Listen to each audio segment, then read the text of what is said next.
Kemarin kita ada pembahasan tidak terlalu penting, tapi tidak apa-apa saya katakan, tidak terlalu penting tapi berat.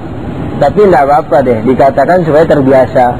Dan saya bilang biar tidak paham 100% datang saja ke kelas. Saya ulang, tapi jangan terlalu malas belajar di rumah. Kaji, diskusikan dengan temannya yang juga ikut belajar. Begitu. Kalau ini ngelontok, itu pun belum tentu ngelontok. Kemarin pasal 2 apa kita bahas?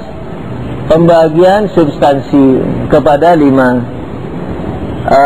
bahan, terus bentuk, matter atau form, kemudian benda, kemudian jiwa dan akal. Akal yakni yang secara zat dan aktivitas non materi, kemudian jiwa yakni secara zat non materi tapi aktivitas memerlukan materi, kemudian benda yakni sesuatu yang memiliki 3 dimensi, panjang, lebar, tebal, atau tidaknya bisa 3 dimensi. Saya bilang begitu supaya jangan sampai jangan sampai letterless. Itu pemahamannya 3 dimensi, yakni bisa di 3 dimensikan. Seperti apa? Seperti sandal. Kalau misalnya bata, enak, 3 dimensinya ketahuan, panjang, lebar. Tapi kalau sandal bagaimana? Sandal, sepatu. Nanti kalau ditanya, banyak benda yang tidak 3 dimensi, Ustaz. Yang mana? Sepatu. Maksudnya 3 dimensi bisa di 3 dimensikan. Bagaimana membuat sepatu ber-3 dimensi? Tidak. Oke, dibuka juga bisa, diukur persen per mili, gampang nih. Ambil kaca, misalnya ambil kaca yang segi 4 kayak akuarium itu, yang kecil misalnya, isi air, masukkan sepatunya, isi air penuh, masukkan sepatunya, kan tumpah itu airnya. Setelah tumpah selesai, ambil sepatunya, dikeluarkan. Nah, ketahuan di situ 3 dimensi, panjang, lebar, tebalnya. Karena bentuk kacanya sudah bentuk akuarium kecil misalnya.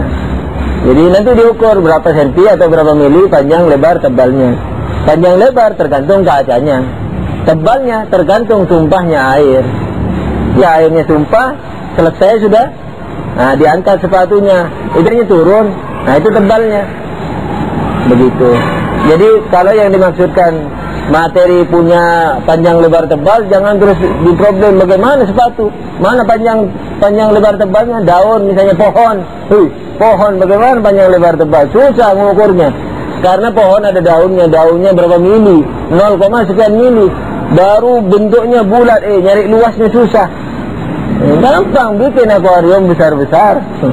Yang penting maksudnya bisa di 3 dimensikan. Begitu.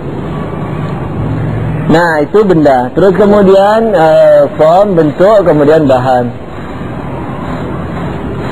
Kalau bentuk ya jelas nih, yakni yang mendefaktokan apa? Bentuk yang mendefaktokan bahan.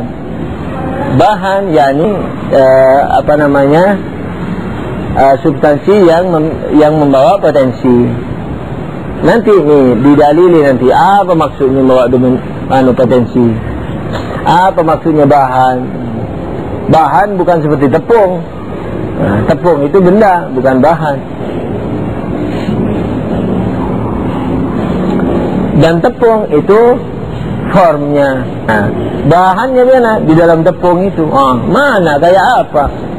Panjang lebarnya benda. Kayak misalnya tanah. Kayak tanah dibentuk segi 4 umpamanya, atau bentuk kubus itu nih, lebar tebal.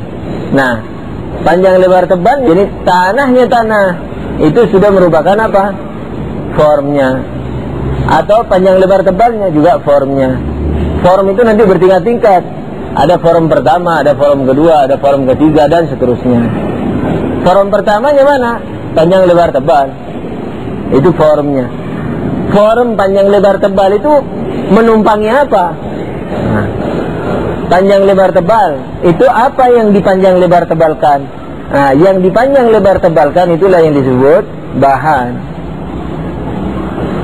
Nah, nanti bahan dan panjang lebar tebal itu disebut apa? Benda. Dan itu merupakan bahan untuk berikutnya. Apa bahan berikutnya? Untuk apa? Untuk form-form atau untuk bentuk berikutnya. Seperti apa? Ya, bentuk-bentuk golongan. Misalnya seperti tanah.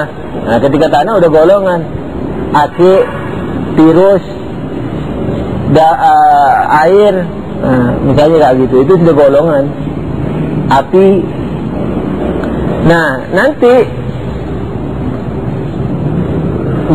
bentuk dan 3 dimensinya dan yang menjadi bahan, kemudian ada form baru yaitu tanah. Nah, ini semuanya nanti jadi bahan baru untuk form yang baru. Misalnya tanah menjadi apa? Menjadi misalnya beras. Menjadi beras, misalnya dimakan oleh padi, pohon padi, terus yang dimakan itu nanti jadi beras. Nah, berarti apa? Yang tadi sesuatu yang dipanjang lebar tebali, sesuatu dan yang panjang lebar tebalnya itu benda menjadi form untuk tanah, dia bahan untuk tanah. Kemudian sesuatu yang dipanjang lebar tebali dan panjang lebarnya dan form yang baru yang di tanah, ini semua menjadi bahan lagi untuk yang baru. Seperti apa tadi contohnya? Beras. Nah, nanti ini sesuatu yang dipanjang lebar tebali dan panjang lebar tebalnya dan tanah dan beras siap lagi menjadi bahan baru untuk form yang lain. Misalnya apa? Mani. Dimakan oleh manusia jadi mani. Nah, sekarang sesuatu yang dipanjang lebar tebali, panjang lebar tebalnya, tanah, beras, mani, ini semuanya menjadi bahan lagi untuk form yang baru. Apa namanya? Misalnya janin dan seterusnya. Manusia, begitu.